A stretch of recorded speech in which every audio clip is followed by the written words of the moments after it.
Sup, Reitanna, it's Reitanna Seishin here. Once again, I'm decently tired, so if I don't have too much energy during this, dream thingy, don't blame me. I'm also very hungry, so there's a good chance I'll get dizzy while reading this, but, so note that this was posted on April 22nd, 2021. So, today I'm going to talk about Rick from Rick and Morty, but first, an update about AU Dib. He's practically taking over my dreams. I rarely see Vegeta anymore, and that's funny because the last time he caught me with Dib, he told me he'd treat me better. But Dib is still sadistic, abusive, and fakes being loving at all the right moments. I get angry with him, but I just can't get myself to stay away from him. He even teamed up with Prank Mike for one of his Saturday pranks just because he wanted to see me hurt.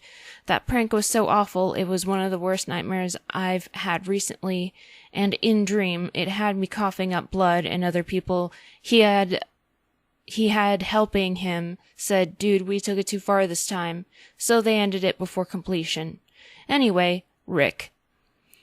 There are no sexual feelings between us, thank God, because I'm old enough to be his daughter. A long time ago, maybe a year in real life, I decided to try and contact him after discovering I had a Rick in my universe, in Dream. I was still trying to figure out my powers and figured he might be interesting in figuring how it worked. Wow, that was all very redundant. I saw him make an appearance at a convention with Morty, and I wanted to meet him, but I was too shy. Note that he exists in this universe and the cartoon exists, so he is aware of how people know him here. I sort of gave up. I was hanging out with an in-dream friend who is intersex, and she's incredibly intelligent, so she's in the know about a lot of things the rest of us aren't.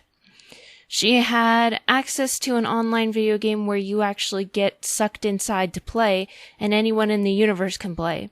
We could create our avatars, and I chose to create a cute girl with a big bun in her hair, and I think it was the scrunchie that was fluffy. I thought maybe the bun was fluffy, but I'm not sure how'd that work. Anyway,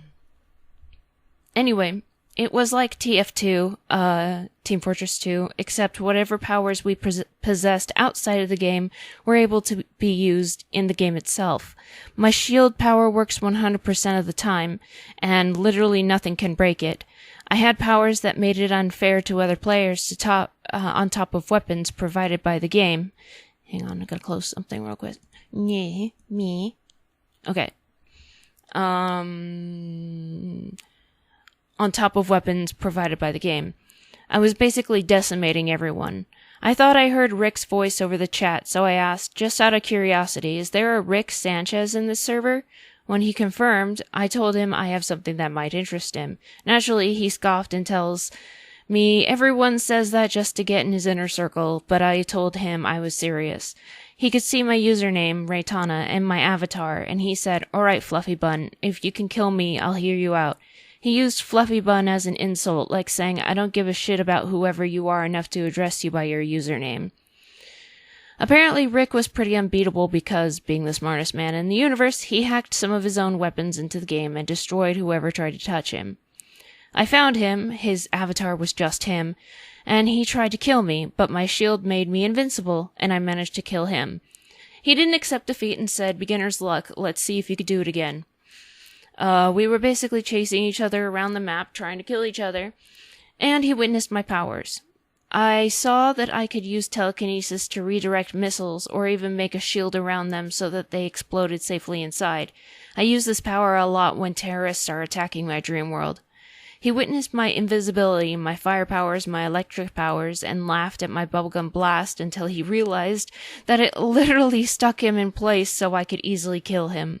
I killed him like 10 times, and each time he seemed angrier, but more intrigued. "What the fuck are you using?" he asked me, and I told him that they were my powers that I could use while dreaming, and that's what I had that might interest him.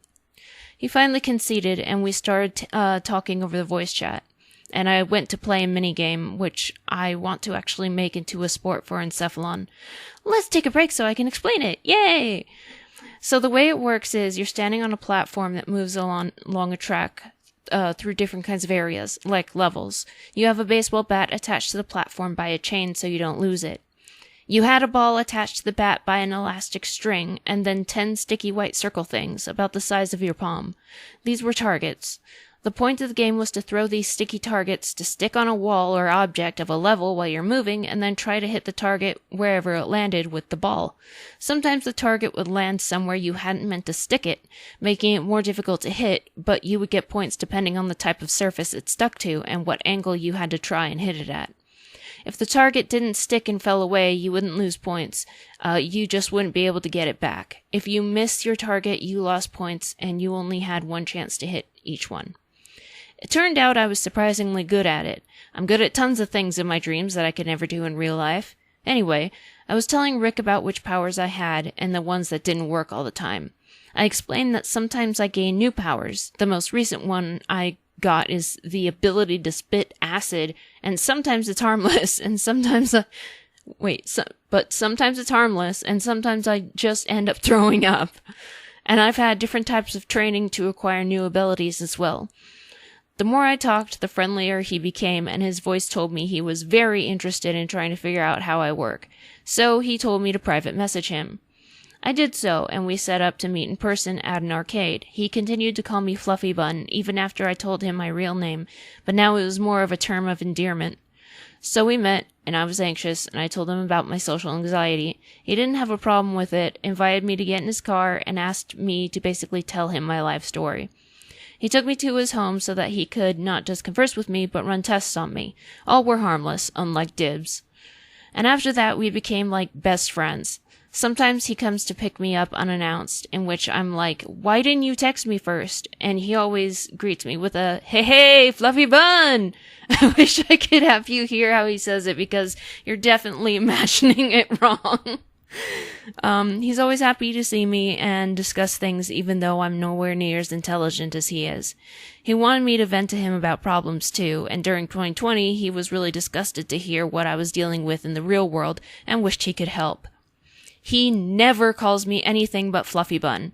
We've gone to lunch together at space restaurants, we've gone to blips and chits, I've gone on space adventures with him and Morty, and he studies me in his lab. It's never anything sexual, there are no romantic feelings, and the tests never need me to unclothe myself.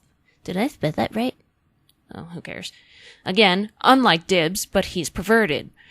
Rick cares about me like another daughter. It's all platonic. But until last night, he hadn't shown up for a while. Okay, time to explain something else. There is this town I've been to many times in Dream. I don't remember what it's called, but it starts with an O. It's really pretty, there are green trees and grass, bright flowers, wild animals running about, and the only building you see when you enter the town is an old gas station. Like, really old. There are only 2 or 3 cars in the tiny parking lot, and it's always the same guy working there. He looks like a redneck. In order to get to this town, you have to drive through an incredibly dense forest. The trunks of the trees are so tall you can't see any branches, and they're colored like aspen trees in the winter. If you don't know what aspen trees are, basically they're wood, their trunks change color depending on the season, and in the winter they are white. They're all practically right next to each other, so the forest is pitch black and headlights only illuminate a couple of feet. It is a dangerous puzzle of a maze where you must drive slowly, carefully, and find gaps in the trees that are big enough to get through. I know I've seen Slender Man. After the forest, you get to the gas station after the trees thin out, and it's always golden hour, so it's gorgeous. Golden hour is that time during sunset and sunrise where the sun is at a perfect angle to make everything golden. It's basically a photographer's sweet spot. You know, if you take pictures during that time outside, it's the best time to do that.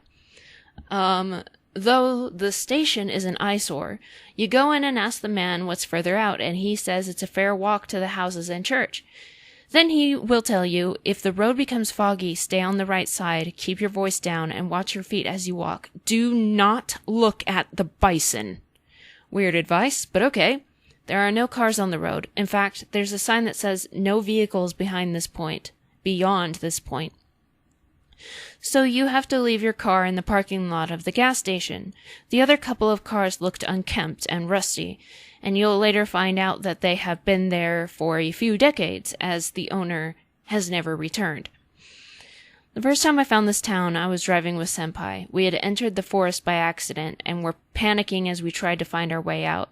She got gas, and we got some snacks for the rest of our journey, but found we couldn't keep driving. So we walked up the road to sightsee.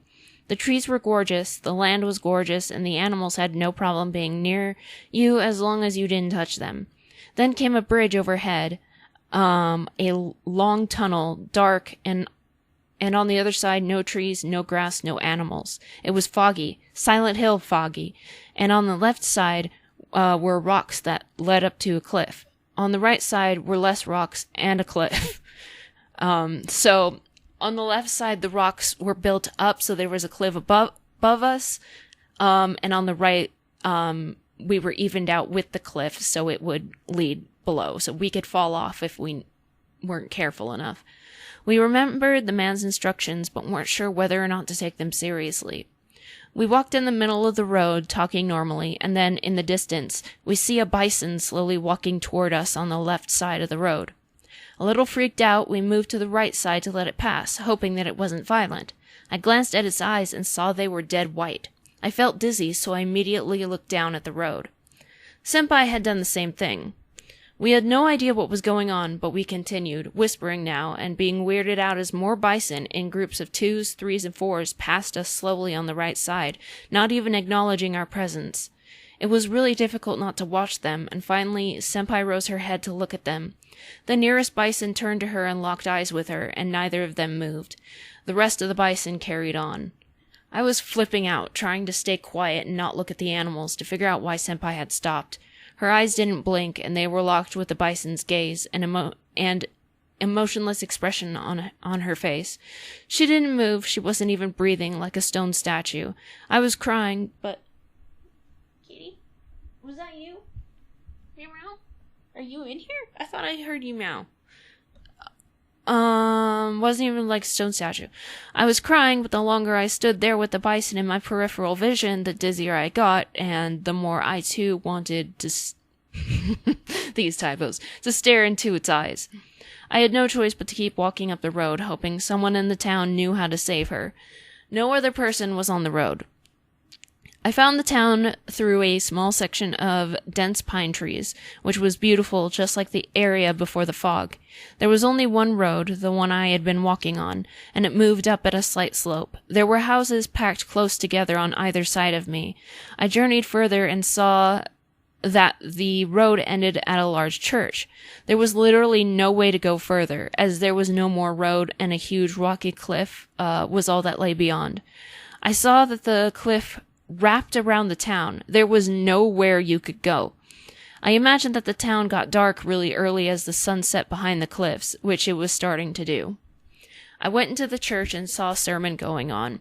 It was like every person in town was there. The inside was very ornate and pretty, but old. The woman giving the sermon spoke about really hardcore Christian beliefs, things that made me feel angry, so I left. I waited, and the town was cast in shadows by the time everyone left. I went back into the church to ask the woman about the town, the bison, and why my friend was stuck. She told me to come to her house, meet her family, and that she'd explain everything, mentioning that she had a phone. Well, I went to her nice home, met her young son and daughter, the husband, and they fed me dinner. It began to rain, so I couldn't use the phone, and had to spend... It was a landline. For those of you little ones who don't understand what a landline is, basically, it was, I don't even know if people have them anymore. It was a phone that had to be plugged into a wall, and the wires went up to telephone poles and stuff. I'm pretty sure that was their original purpose. Correct me if I'm wrong. And it would send, signals or whatever through the wire. And usually when it rained really hard, when it was storming, the phone would often go dead. So, God, I never thought in my lifetime I would have to explain landlines. So I had to spend the night. It continued to rain the entire time I was there. How long was I there? Years. My dreams would literally pick up where they left off the previous night, but only for a few nights. Time passed more quickly in dreams, so I was basically kept hostage for a few years. There were times that I said I could stand the rain, but they wouldn't hear of it. Over the course of my stay, it became clear that the entire town was a cult. Naturally, they didn't refer to themselves as that. They told me that Senpai had succumbed to the curse on the Bison's Road due to her sinful weakness to temptation. I'm thinking, yeah, well, who wouldn't be tempted to watch a bunch of dead-eyed bison walk along a foggy road? The only way for Senpai to overcome the curse was for her to accept the Lord into her heart. I said that Senpai was raised a Christian, but the woman insisted that that would not cut it.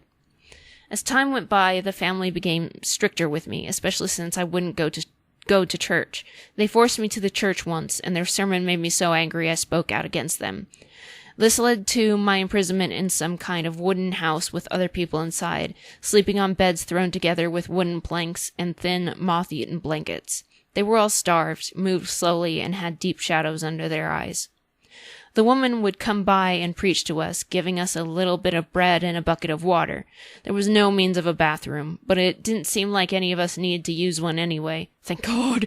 Every now and then, one of the other prisoners would exclaim that he accepted God, their God, and he would be freed, now part of the cult, where he could eat and live quote-unquote normally.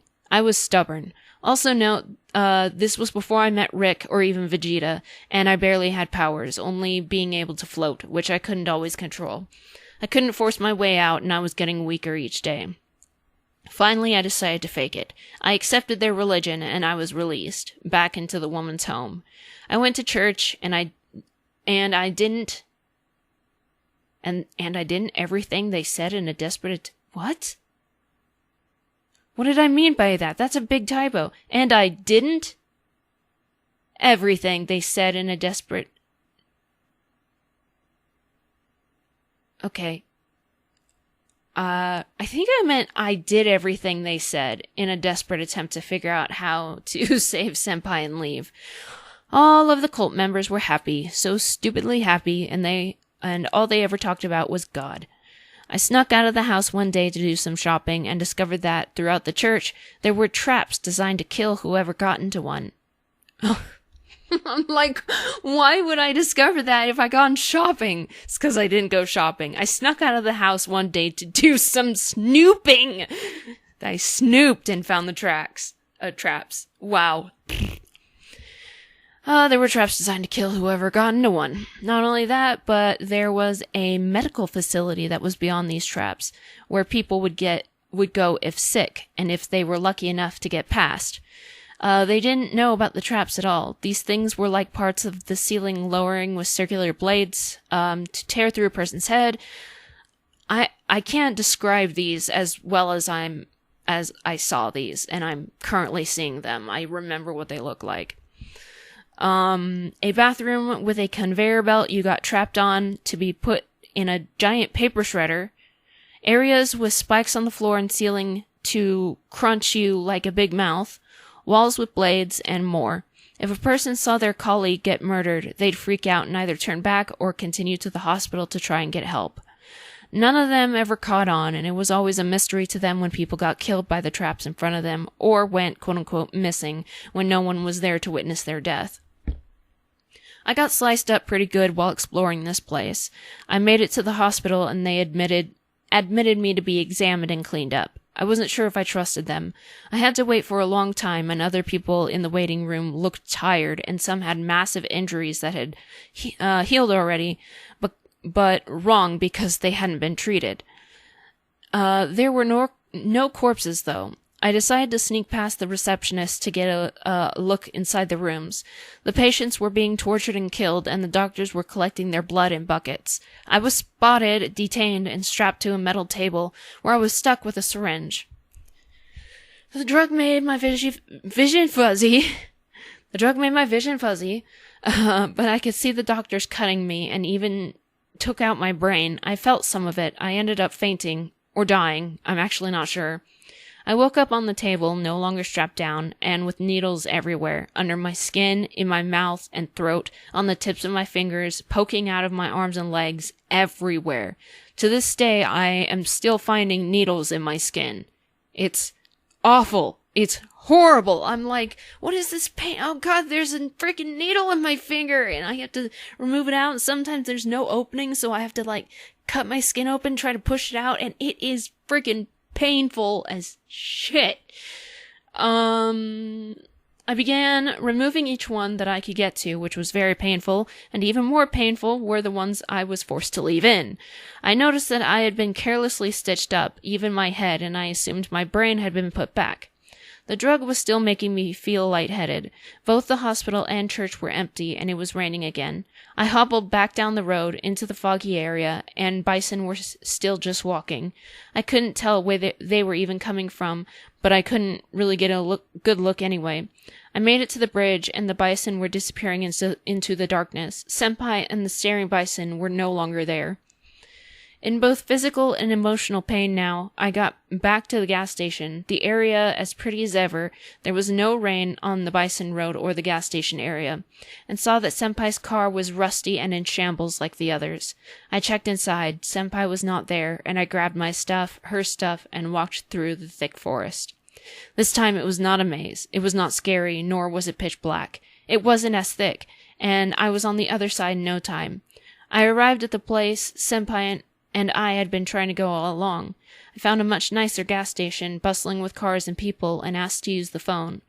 I don't know who I called to pick me up, but they drove me out of this place, and back to where we were before entering that forest. The drive back was completely normal.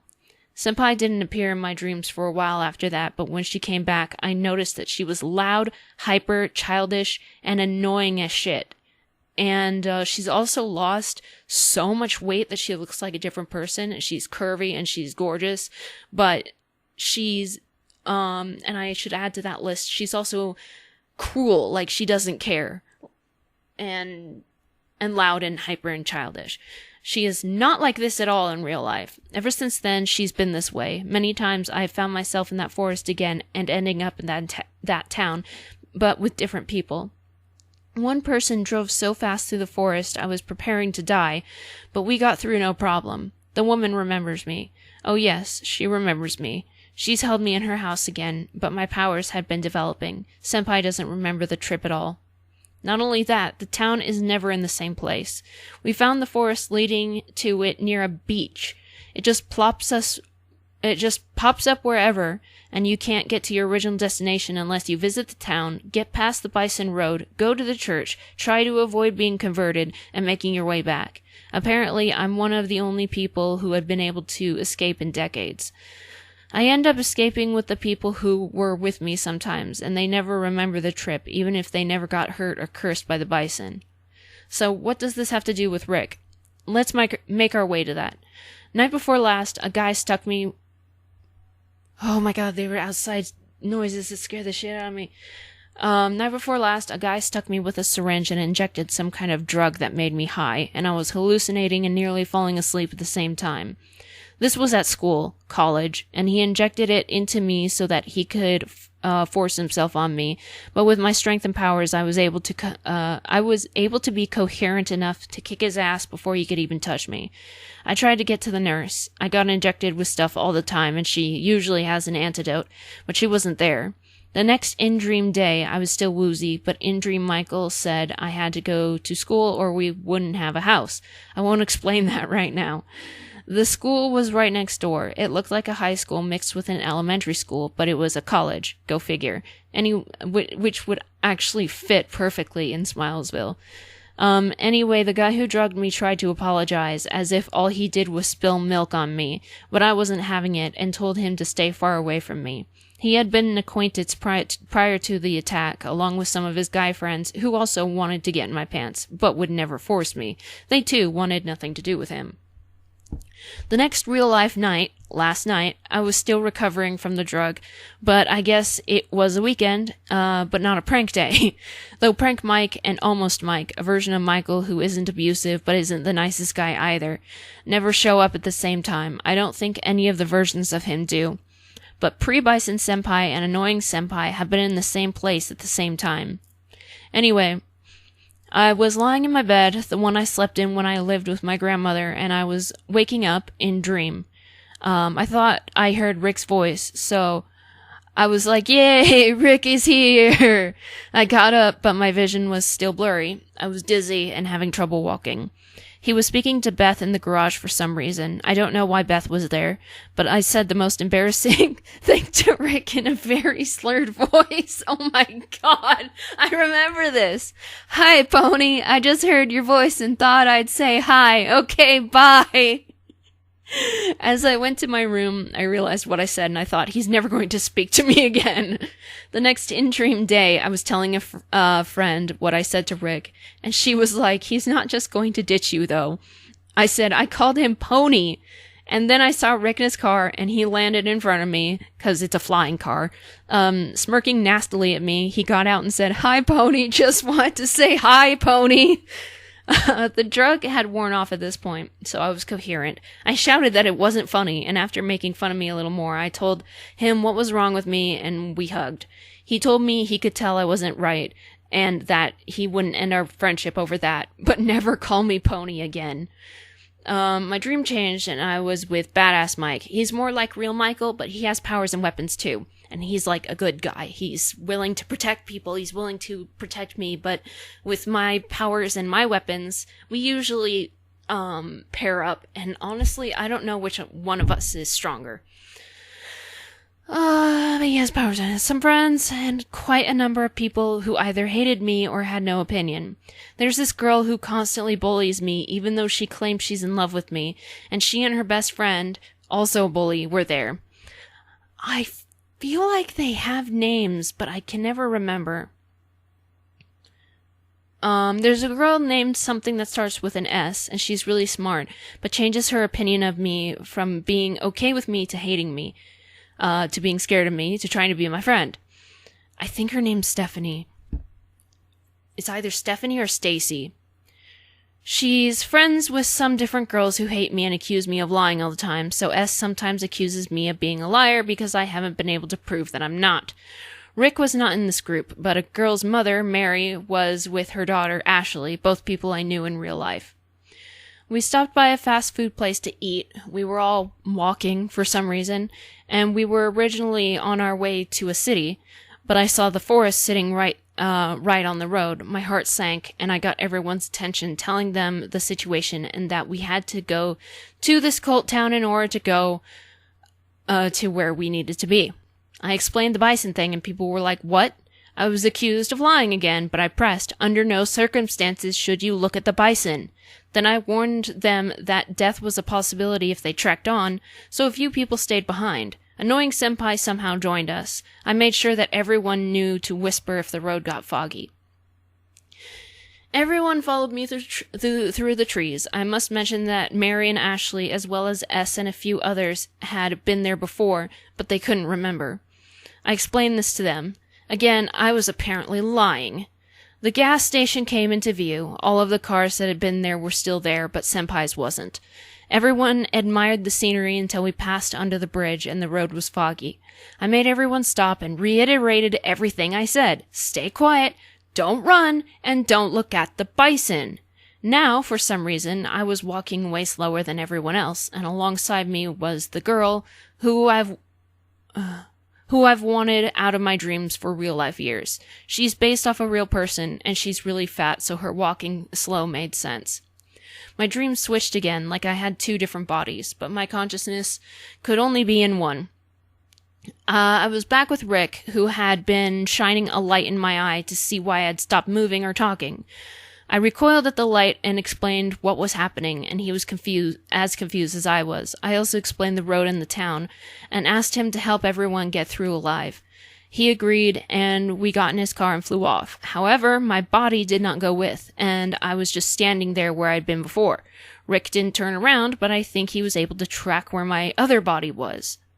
I was trying to figure out how to send my consciousness back to the other body. I could hear voices of other people, and I heard Rick trying to get a response from the other body. I told him I could hear him, but I couldn't see him, and that I was working on it. Previously in dreams, I have been able to phase between the in-dream real world and the spirit world. When in the spirit world, no one can see me. I can see the spirits, hear them, hear the people, but everything but the spirits is in grayscale. I couldn't do this on command until Jeremy from Code Lyoko invented this button and made it so I could go whenever. This is so weird, all these freaking characters. So I found the button and wondered if I could transfer my consciousness by going in and out of the spirit world. I clicked it on, then off again, and I noticed that I could now touch things around the environment my other body was in. Clicked it on and off again, and now I could see people. I did this a few more times until I was completely in the other body on the Bison Road. Since I had been stationary, everyone was way ahead of me, so Rick took out like a mini flyer thing. It was like a tiny little flyer scooter or something to zoom above everything and back down to the group. I noticed some people were stuck staring at Bison. Annoying Senpai wasn't keeping her voice down, so I had to keep shushing her. Another girl was afraid the Bison would charge, but I had to repeat to these idiots what they had to do and to shut up. The walk took longer than it ever has, especially since Rick and I weren't being so quiet either, saying things that made each other laugh. Somehow, we managed to get to the town having only lost a few people to the road's curse. I told everyone again that it was very possible that some of them were going to die, but that we needed to do this in order to continue to the normal part of the world. I was dealing with quite a few dumbasses, so I was weary. As we made our way to the church, I told them how I had been held hostage and everything I had been through. What a liar, said S's friend. I rolled my eyes. Then I quickly remembered something, stopped Rick, and whispered in his ear, no matter what, no matter how angry it makes you, agree with whatever religious bullshit these people say. He gives me an annoyed expression, and I said, I know, me too. He entered the church and encountered some people that I had to lie to. I had to say we were a choir to sing about praise in Jesus. I had to say that their God is great, but I said our God to make it believable. I had to tell them all sorts of shit. When my group was alone, some of the girls who bullied me were like, wait, was she lying or telling the truth? And she must have been telling the truth because she looked and sounded different from when she lies, said another. Have you considered, just maybe, that she's been telling truthful things this entire time and her acting religious was the fucking lie? Said Rick. Michael said, anyone who knows her knows she's not religious. I've been telling you guys over and over, I'm not a liar. Do you get it yet? Did you see how different it is? I wasn't lying about the bison, was I? Get a clue, I said. That seems to be tied to the real world, doesn't it? From then on, they took my directions. I want to make it to the hospital so that Rick and Badass Mike could help me figure out what was going on, especially since I now had powers. Mike had his powers and weapons, and Rick had his science and weapons, and even Senpai had acquired a few powers of her own, so she would probably help as well. But things were different, and there was someone outside the hospital to allow us in. We all claimed we were sick, so she had us line up in like 8 different sections, and said she would let us go one group at a time. Oh god, I remember this. Hang on, I gotta take a drink. Oh no, it's almost empty. Well, this was the area where I found the ceiling saws. I just knew, somehow, that the woman was going to choose one person at random to kill. So when she gave the order for one line to enter the hospital, I ran out of my line and saw the ceiling come down, about all of them. I guess I say around all of them. And a saw began working its way through the top of Michael's head. Right before it actually made contact, I tried to pull him out of the line with telekinesis, but it wasn't working. So instead, I rewound time. I can do this by saying redo and go back over and over, and it stops rewinding when I stop saying it. It's actually really cool. It's been getting stronger, and I've usually been able to do it multiple times. Oh, I actually explain it. Now we were getting in line again, and I whispered to Mike, "You're going to die. As soon as I say so, run out of the line with me." I used this rewind power to undo things like deaths caused by me or otherwise, mistakes, accidents, disasters, and other ways to save people, animals, or myself. However, sometimes when I save the thing that needed it, something else takes its place, so I have to keep rewinding to try out different scenarios, hoping that one will get us through without needing to save something. This is why I chose to run out of the line with Michael instead of having him run out by himself. There was a chance that someone else would be randomly chosen to die. Also note that when I rewind time, no one can remember what happened before except me. Luckily, they had chosen Mike like before, and people in his line shrieked and dodged the saw that would have killed him. The woman was furious, but I stunned her. Yeah, I'm a witch too, like from Harry Potter. I have a wand and everything, but I can't always find it. Some of the others also had wands, and I told them to be ready to take them out at any point.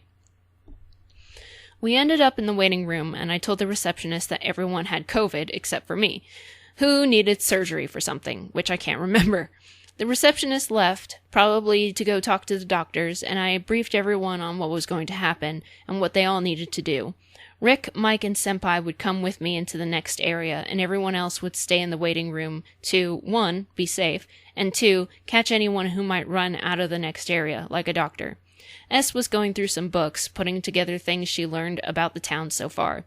I said I needed to use the bathroom, and 2 other girls came with me. One was S's best friend. I had forgotten about the bathroom trap. Me and one girl managed to get off the conveyor belt, but S's friend, had fallen down. Sorry. And couldn't get up before she was shredded to pieces. I couldn't believe that I had forgotten about this, so the other girl and I left the bathroom. She was crying and my eyes were wide. My rewinding power was not working. I told S about the trap and what happened, and she had to take a moment to grieve. However, S was strong and decided she needed to be at that moment, and that she could mourn after we all escaped. She informed me that she figured out why they were killing people, and said the blood was for some kind of ritual. That's all she could figure out, but it helped. How cliché, right?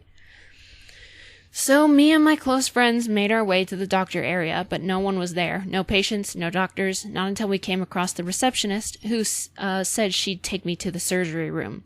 She told the other 3 that they'd have to go back to the waiting room. When they refused, she hesitated, but was apparently unarmed and powerless, so she just scurried back to her desk. When we checked every room, still no one was there, and it was horribly quiet. At the end of the hall was a red door behind some tarps hanging from the ceiling, and Rick said, "Here we go," before opening the door. That's probably not the tone he said it in. Then it was dark, sleek black wooden floors with a crimson velvet rug trailing from the door up to the stairs. The wallpaper was black, and the only light came from a few red candles. It was totally Victorian Gothic. Rick scoffed at the cliché, mentioning that it was definitely a blood sacrifice trope. We ascended the stairs, kind of making fun of the situation and the environment. Then we found the woman who had kept me in her house, the leader of the cult. We learned that she had been the leader of the town and church for hundreds of years, and that she harvested blood to perform a ritual that kept her young. We didn't let her monologue too much before we began attacking her, but lo and behold, she had her own powers. It came as a shock that she was a challenge, even for me and my shield. Even for me with my shield. We weakened her, and Rick told us to get the others and find a way out, and that he'd take care of her himself. I was worried, but I thanked him, turned back, and got the others. The receptionist was gone, as were the patients who seemed to have been in the waiting room for years. I beckoned them all to follow us. When we got into the sacrifice room, Rick and the woman were still fighting, so we sprinted past them and through another door. Now we were surrounded by industrial pipes and walkways, and to my dismay, more traps. I went first so that I could locate them for everyone's safety, but I got a huge gash in my upper left arm that wouldn't stop bleeding, as well as other less serious injuries. Excuse me. When we found ourselves outside again, we were at the back of the church with flimsy steel stairs leading to the ground. I helped everyone get down safely and said I was going back for Rick. I searched the whole building. Both Rick and the woman were gone, and only a huge blood puddle stained the already crimson carpet in the sacrifice room. Nothing else showed that people had been there at all. I called for Rick everywhere, even going back outside to try and find him, but no one answered or showed themselves. The group started whispering to themselves. "Oh God, they were best friends," said one guy. "She must be devastated," said a girl. "I don't think he won the fight," another girl told me solemnly, "but I was chipper." "Oh, it's okay," I said. "He has a backup cloning system to set up with other Ricks, so he's probably already back to life." They assumed I was telling the truth because no one but Michael had seen that episode, so they didn't understand. S was sobbing while we made our way back to Bison Road, though she quieted herself until we passed the bridge. The friends who had been cursed before were also gone, probably forever, and we found ourselves back at the gas station. Mary was absolutely losing it much more than the others, saying she wanted to go home. A farm truck suddenly drove up from the forest, and she threw herself in the back. I said, "No, you'll never get home. Get out of there." She laughed and shouted, "I'm going home," as her skin began to turn red, and she seemed to be slowly melting. The driver had dead eyes like the bison, and even though no cars were allowed to go in the direction of the town, he drove up the road and out of sight. I noticed my vision began to fade in and out, and I told everyone that I was probably waking up soon. We were going back through the forest, and Ashley asked about her mom. I told her she's never going home. She will never be back. She'll likely be on that truck forever, and you're never going to see her again. She started crying. We came out the other side, my vision still flickering, and I said, "Since I'm about to wake up, you guys will have to go it alone. You should be safe now, but just in case, keep on your guard." They all started thanking me and saying goodbye, and I woke up for real. I had to go to the bathroom. One last thing about Rick. A few months ago, I thought I came across my Rick, but it turned out to be a different Rick who didn't know me. I'm sure a lot of you people who don't watch Rick and Morty have no idea what I'm talking about, and that's okay. Watch Rick and Morty. It's a great show. I told him that I was friends with one, and so this Rick invited me to host a sort of game he was doing for a big party for someone's birthday? Wedding? I have no idea. The game was, when you get a category, and... the game was, you get a category, and you had to type things out that fit in that category before time ran out. It was shown on the screen to the patrons while we were in a booth. I'm a fast typer, so I was confident I could play just fine. However, I'm also crippled, and sometimes my arms and hands lock in place. We were making banter for the entertainment of our audience, and Rick gave me the category animals. Easy! I tried typing tiger really quickly, but I kept screwing up because my hands and arms were locked. By the time the clock ran out, I had typed TYHE3F. I tried to explain that I usually type fast and spell things correctly, but I have been injured many times. This Rick just called me stupider than stupid and started making fun of me, and I heard the whole audience laughing.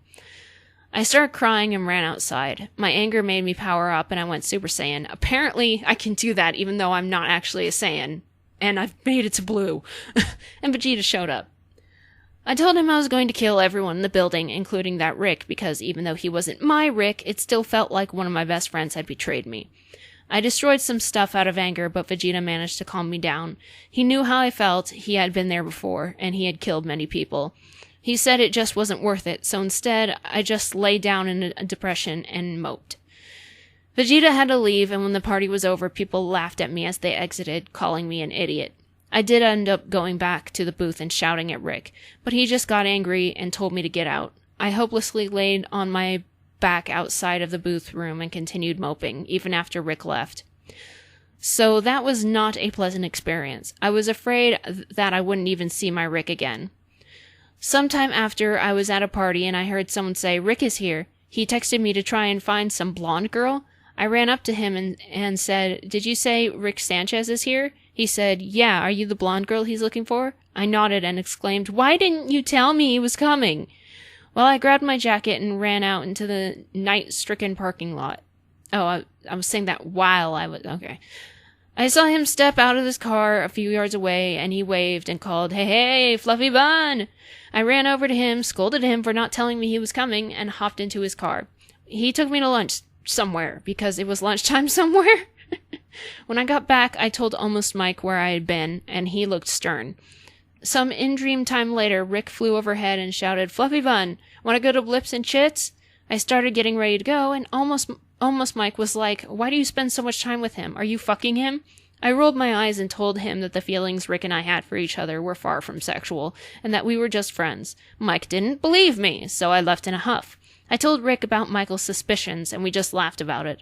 I don't think Mike has accused me of sleeping with Rick since then. Last one. In Dream, good Mike often does very romantic things for me, very elaborate things. He set up this date in a Wayward City restaurant that served demon food that was safe for human consumption. All of my friends were there, even Vegeta, but Rick said he couldn't make it, but to order him some food anyway. While I was trying to find something without meat for me, I asked Bulldog, what do you think Rick would like? Before he could answer, I heard, Rick would like whatever his order was. He listed off a bunch of things, but I don't remember what they were, so I just put in whatever his order was. Rick had just entered, and I was like, you made it. He said, hey, Fluffy Bun, how you doing? I told him I was great and asked him the same question. Before he could answer, I woke up. For some reason, Morty isn't usually with him when we hang out. I don't think Morty likes me at all. So, yep, that's Rick in my dream world. Entry not proofread, please disregard typos. So, I have a later dream that I'll read that basically explains I thought that Rick had left me. But that's for another time, because my temperature's so weird. Sometimes I'm freezing, and sometimes I'm really hot. When the temperature in our house stays at a relevant, or a steady 72 to 74. So, I don't know. Oh, what's it called? My psychiatrist is afraid that I'll, develop, is it serotonin syndrome or ceratosis syndrome, basically an output of too much serotonin. But I haven't been showing a majority of the signs, usually just my regular things, my constant headache all the time, my temperature changing, my heart rate just speeding up for no reason. I think that was it. I mean, I had been pretty lightheaded for the last couple of days, but that was for a reason that I don't wish to share. Personal, physical reason.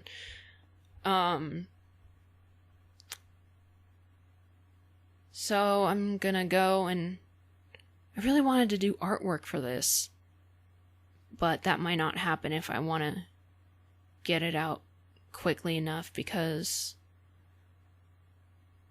I have no motivation to draw. Anyway, if you like this video and if you made it this far, please leave a like, subscribe, spread a word of awesome, and don't forget to click the little bell. And I shall see you later, alligators and crocodiles. Goodbye.